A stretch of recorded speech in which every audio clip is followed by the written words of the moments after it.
لیکن اس کے لیے مشاہد حسینی کہہ رہے تھے کہ آپ کو لیڈرشپ شو کرنی پڑے گی. آپ کو جو مروجہ آپ کے تعصبات ہیں ان سے اوپر اٹھ کے قومی مصلحتیں اور جمہوریت کے جو نارمز ہیں ان کا احترام کرنا پڑے گا. اس وقت مجھے یہ نہیں لگتا کہ کوئی بھی ہمارے سیاسی لیڈرشپ میں اس کے لیے تیار ہے. مشاہد صاحب نے تو نواز شریف صاحب کے ذمہ ڈالا ہے، لیکن میرے خیال میں یہ ذمہ داری کسی حد تک عمران خان صاحب پہ بھی عائد ہوتی ہے، کیونکہ انہوں نے صاف صاف کہا ہے کہ وہ ان دو سیاسی پارٹیوں سے تو کوئی بات نہیں کریں گے. تو میرے خیال میں بات چیت پہلا قدم یہ ہونا چاہیے کہ بات چیت کے سب کہہ دیں کہ ہم دروازے سارے کھول دیتے ہیں. ہم سب ایک دوسرے سے بات چیت کے لیے تیار ہیں اور کسی بھی موضوع پہ بات کرنے کے لیے تیار ہیں. تو میرے خیال میں بات آگے بڑھ سکتی ہے، اور اس بات کا میں حامی ہوں کہ پی ٹی آئی نے اپنی سپیریورٹی شو کی ہے. اس کے لوگوں کو اس کے جو ریزروڈ سیٹس ہیں وہ بھی اسے ملنی چاہیے، اور اس کا جو بھی حق بنتا ہے اس کو ادا کرنے دیا جائے. اس کو اتنی بڑی پارٹی ہونے کے بعد اگر آپ پاور سے باہر رکھیں گے تو ملک کے اندر کبھی اسٹیبل گورنمنٹ قائم نہیں ہو سکے گی.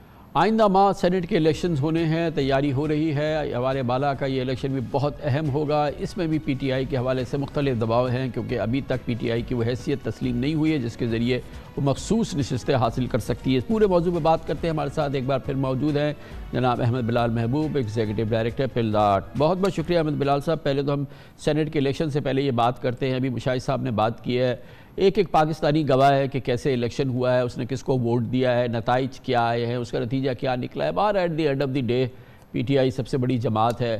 مشاہد صاحب ابھی کہہ رہے تھے کہ یہ ضرورت اس بات کی ہے کہ تمام سیاسی قیدیوں کو رہا کیا جائے، ایک انکلوسیو فارم ہو، عمران خان کو بھی رہا کر دیا جائے، اور پھر ہم ایک قومی حکومت ٹائپ کی کوئی بات کریں، اور کسی صورت سے ہم ایک انکلوسیو نظام لے کر آئیں. جو بھی جس طرح کی بھی الیکشن ہوئے ہو گئے، اس کا جو نتیجہ نکلا، آپ کیا سمجھتے ہیں کہ کیا یہ ممکنات میں سے ہے، اور اس کے لیے کیا واقعی کاوش ہونی چاہیے؟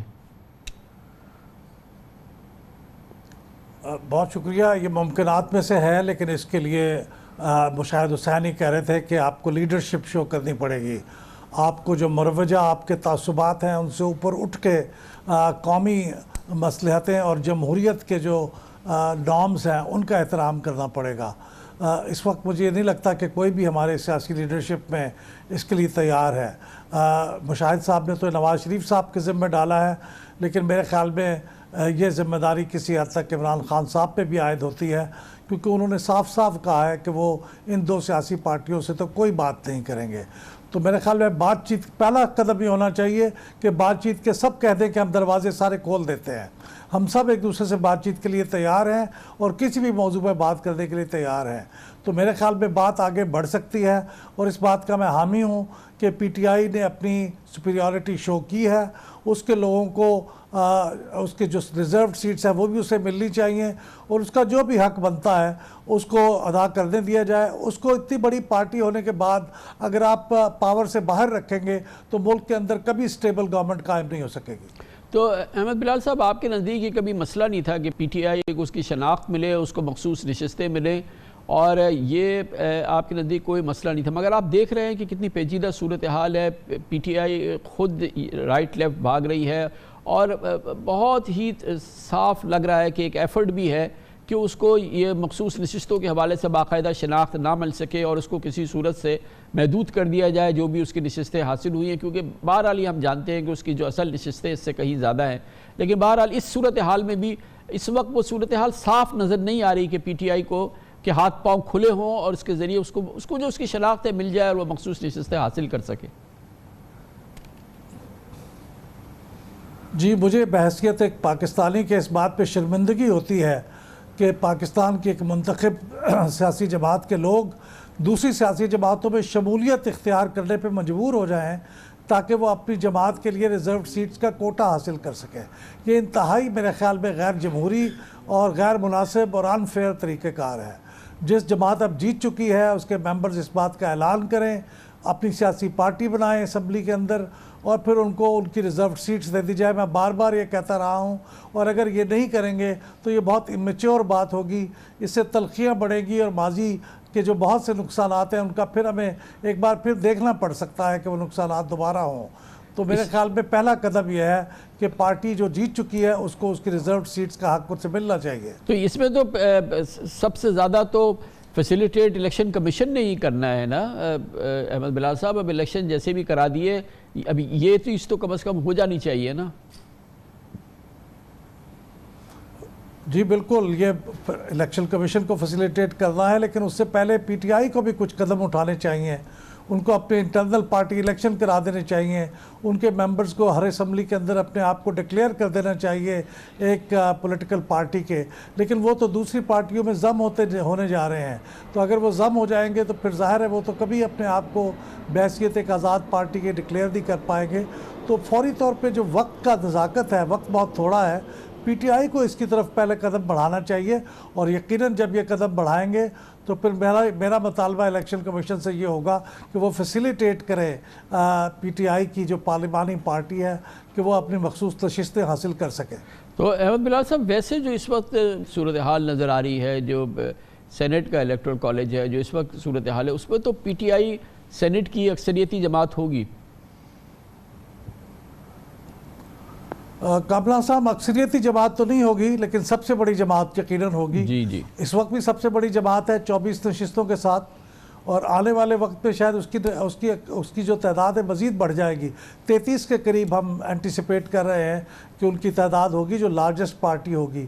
اور یہ دوسری بڑی پارٹی سے ساتھ 8-9 نشستیں زیادہ ہوں گی ان کی. تو یہ خاصی کمفرٹیبل تعداد ہوگی, پلورالٹی کے ساتھ یہ سینٹ کے اندر موجود ہوں گے. اور پھر ظاہر ہے اس ساری چیز کا اثر آنے والے دور میں باقی چیزوں کے اوپر بھی پڑے گا, لیجسلیشن پہ بھی پڑے گا. تو بڑی کمفرٹیبل پوزیشن میں ہوگی پی ٹی آئی کہ وہ لیجسلیشن کا راستہ بھی روک سکے, اور جب ان کے ساتھ سمجھوتے ہو جائیں تو اچھی لیجسلیشن پاس بھی ہو سکے. تو احمد بلال صاحب, اس میں ایک اور اہم بات ہے نا کہ آگے چیئرمین سینٹ کا بھی الیکشن ہونا ہے. وہ جو ہے وہ نارملی ایسا ہوتا ہے کہ ہوتا تو سیاسی جماعت کا ہے, لیکن بہرحال وہ اس کی نمائندہ کہیں اور کا ہوتا ہے. اور جیسا کہ پہلے بھی ہوا ہے اور آگے بھی اب جیسے آئندہ الیکشن ہو رہے ہیں اس میں انوار اللہ کاکڑ صاحب کا نام آ رہا ہے. تو یہ اس سینٹ کی سب سے بڑی جماعت کی حیثیت سے اس میں بھی خاص طور پہ پی ٹی آئی کا ایک بڑا اہم کردار ہوگا. یقیناً بہت اہم کردار ہوگا, لیکن فیصلہ کن کردار نہیں ہوگا کیونکہ ان کے پاس میجورٹی نہیں ہے. مشاہد حسین صاحب جو فرما رہے تھے, میں سمجھتا ہوں کیا ہی اچھا ہو اگر سینٹ کے چیئرمین کے انتخاب میں سینٹ کا ہی نمائندہ سینٹ کا چیئرمین ہو, اور جیسا آپ نے کہا کہ کہیں اور کا نمائندہ ہوتا ہے, ایسا نہ ہو. اگر یہ پارٹیاں کم از کم اسی پہ بھی اتفاق کر لیں تو یہ پاکستان کی جمہوریت کی طرف ایک بہت اچھا قدم ہوگا میرے خیال میں. بہت بہت شکریہ احمد بلال محبوب صاحب ہمارے ساتھ تھے. لیکن اس کے لیے مشاہد حسینی کہہ رہے تھے کہ آپ کو لیڈرشپ شو کرنی پڑے گی. آپ کو جو مروجہ آپ کے تعصبات ہیں ان سے اوپر اٹھ کے قومی مصلحتیں اور جمہوریت کے جو نارمز ہیں ان کا احترام کرنا پڑے گا. اس وقت مجھے یہ نہیں لگتا کہ کوئی بھی ہمارے سیاسی لیڈرشپ میں اس کے لیے تیار ہے. مشاہد صاحب نے تو نواز شریف صاحب کے ذمہ ڈالا ہے, لیکن میرے خیال میں یہ ذمہ داری کسی حد تک عمران خان صاحب پہ بھی عائد ہوتی ہے, کیونکہ انہوں نے صاف صاف کہا ہے کہ وہ ان دو سیاسی پارٹیوں سے تو کوئی بات نہیں کریں گے. تو میرے خیال میں بات چیت پہلا قدم یہ ہونا چاہیے کہ بات چیت کے سب کہہ دیں کہ ہم دروازے سارے کھول دیتے ہیں, ہم سب ایک دوسرے سے بات چیت کے لیے تیار ہیں اور کسی بھی موضوع پہ بات کرنے کے لیے تیار ہیں. تو میرے خیال میں بات آگے بڑھ سکتی ہے, اور اس بات کا میں حامی ہوں کہ پی ٹی آئی نے اپنی سپیریورٹی شو کی ہے. اس کے لوگوں کو اس کے جو ریزروڈ سیٹس ہیں وہ بھی اسے ملنی چاہیے, اور اس کا جو بھی حق بنتا ہے اس کو ادا کرنے دیا جائے. اس کو اتنی بڑی پارٹی ہونے کے بعد اگر آپ پاور سے باہر رکھیں گے تو ملک کے اندر کبھی اسٹیبل گورنمنٹ قائم نہیں ہو سکے گی.